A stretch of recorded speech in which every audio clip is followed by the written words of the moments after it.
Hello, everyone, and welcome to Music 8, the music of Southeast Asia. Today, the first lesson that we are going to talk about is all about the music of Indonesia. This will be the first lesson for music first quarter in the music of Southeast Asia.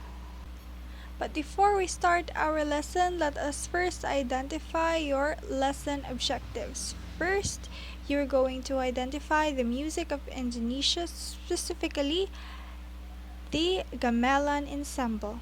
And you're going to explain how the music of Indonesia relates to its geography and culture, and explores ways of producing sounds on a variety of sources that would stimulate instruments being studied.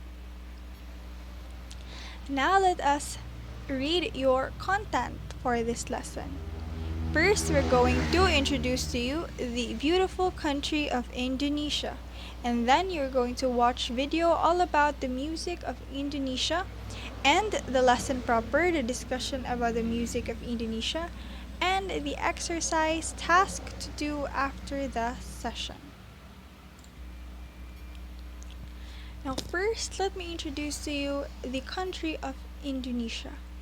Indonesia is located along the equator southwest of the Philippines.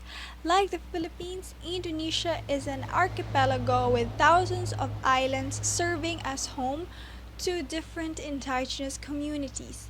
Indonesia is also a member of the Association of Southeast Asian Nations, or the ASEAN. Indonesia has a rich culture that is greatly influenced by religion. The dance of Java and Bali are taken from Hindu mythology and epics such as Ramayana, Mahabharata, and these dances are accompanied by music ensemble called gamelan. In Indonesia has a lot of culture because it is greatly influenced by their religion. So Indonesia has a diverse culture because Indonesia have a lot of religion, lot of beliefs. Now we go to our lesson proper, discussion of the music of Indonesia. We have the Gamelan Ensemble. Gamelan is a musical ensemble that accompanied through a dance in Java and Bali. So what is this gamelan? Gamelan is an ensemble composed of several Indonesian indigenous instruments. Gamelan is a Javanese word that means orchestra, meaning a group of instruments playing together. A gamelan ensemble consists of 4 to 25 musicians, and it may include singers as required. Larger ensembles may be owned by the government, institutions, schools, or the wealthy. Musicians may also take possessions of the gamelan instrument, but these are often the smaller type. So in gamelan ensemble, it has a lot of instruments that is originated from Indonesia.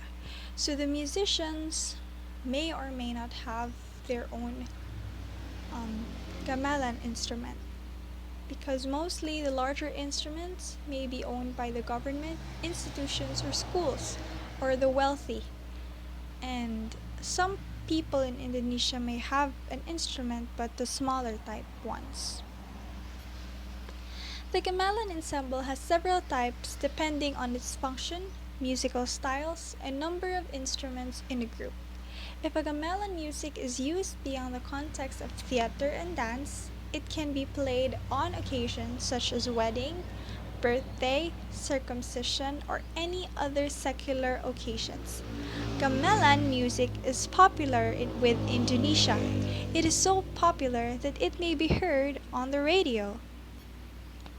Gamelan instruments are held in high respect among Indonesians, especially those who play the instruments. Local believes that instruments have spirits within them, so they have to show reverence in the presence of these instruments.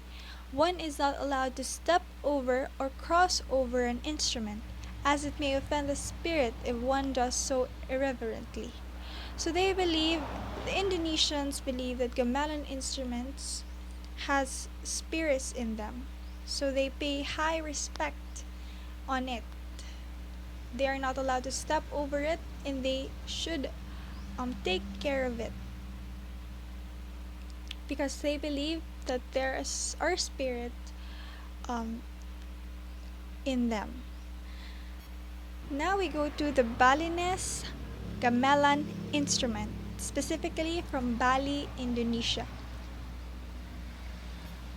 In Bali, Gamelan Instrument, we have 6 types of instruments. We have the vertical hanging gongs, the kettle gongs, the metallophones, zithers, aerophones, and percussion instruments. First, let us focus on the different vertical hanging gongs. We have the first one, the gong ageng. This is the largest among the hanging gongs. It creates a low-pitched, very deep sound. So as you observe that the bigger gongs have very low pitch or very deep sounds. So that is the gong ageng. Next we have the gong seyem. These are the medium-sized hanging gongs. They have a higher pitch than the gong ageng. So it is more smaller, so the pitch or the tone or the sound is much more higher. Next is the kempul. Kempul, these are the small hanging gongs with a set of pitch depending on the scale used. So it is a small hanging gongs and the sound or the pitch depends on the scale. Next we have the kettle gongs. So the kettle gongs, these gongs are subdivided the melody into several musical phrases. So it is called kettle gongs because they are shaped like a kettle. So we have first the kenong.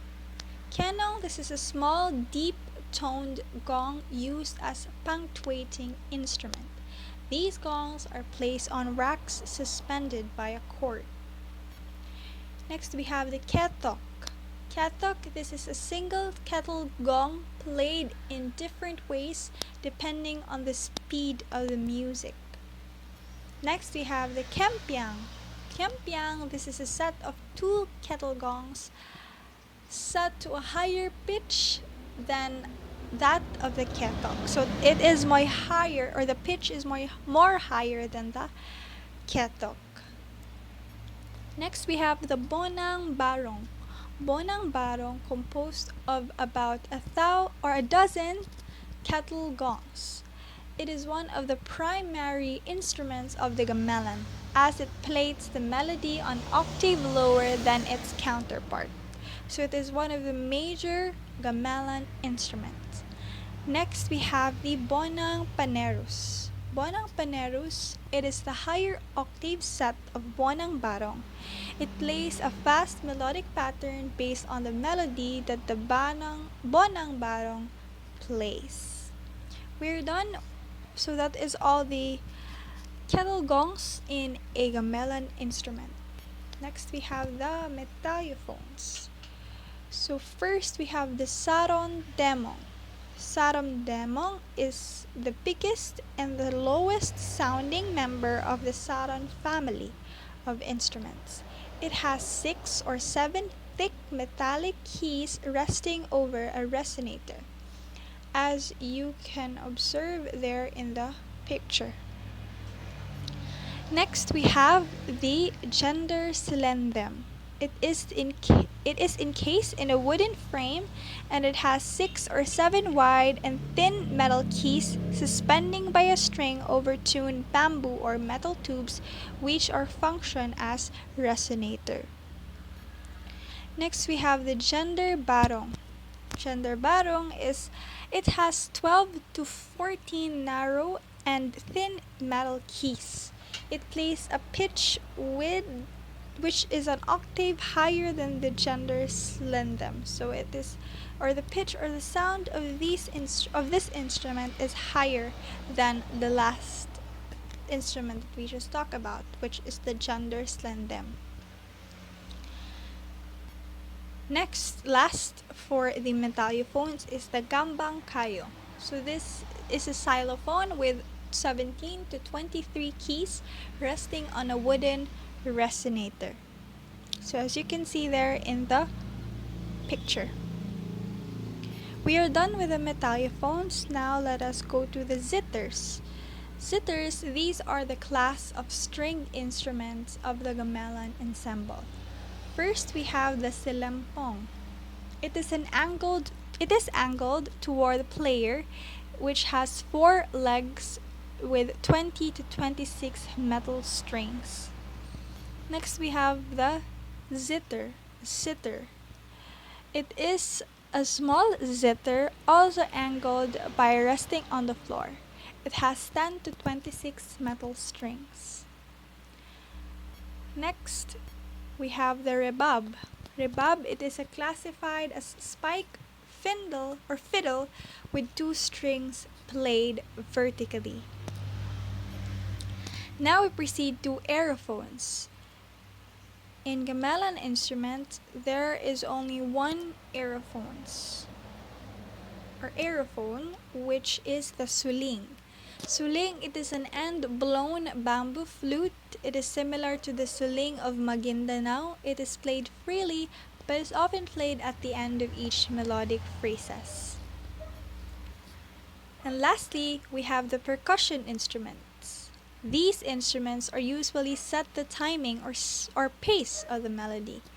We have here the kandhang gending. It is the largest hand-played drum with 2 heads placed on the opposite ends of the barrel shape. So it is played end to end. Next we have the kendang keblon. It is a middle-sized barrel drum. It is the same as the kendang gending but a smaller one. Next we have the kendang kitepong. This is the smallest barrel-shaped drum, same as the 2 percussion instrument that we just talked about. And lastly, we have the bedhug. Bedhug, it is a very large stick-bitten drum with heads placed on the cylindrical body suspended on a wooden frame. As you can see there in the picture, it's very big.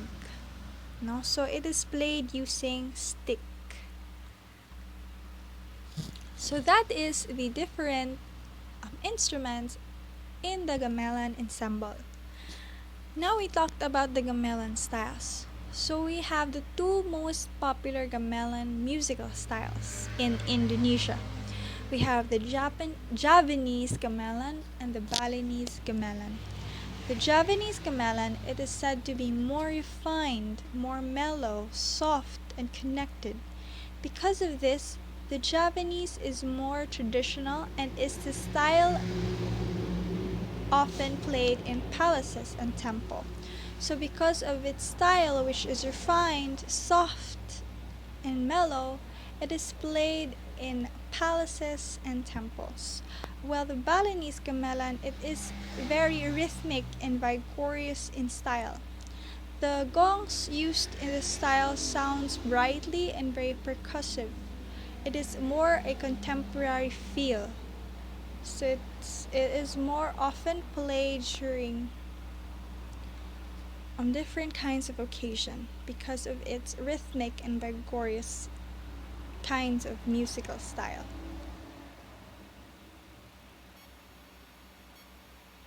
So I think that's all for the music of Indonesia. Thank you so much for listening. Hope you learned something from this video. Bye!